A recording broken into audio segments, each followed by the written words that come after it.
নিরীহ ফিলিস্তিনিদের উপর ইসরায়েলের বর্বর হামলার প্রতিবাদে রংপুরে মানববন্ধন ও বিক্ষোভ সমাবেশ অনুষ্ঠিত হয়েছে।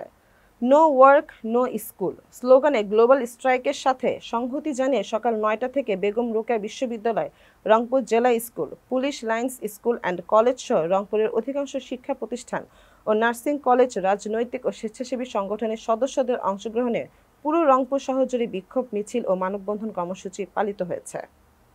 রংপুর থেকে সফিউজ্জামান আতার প্রতিবেদন থাকছে বিস্তারিত।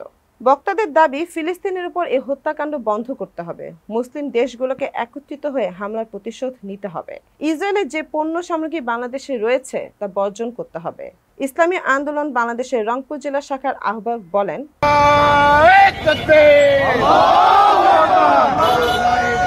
মুসলিম খুশি এসছে।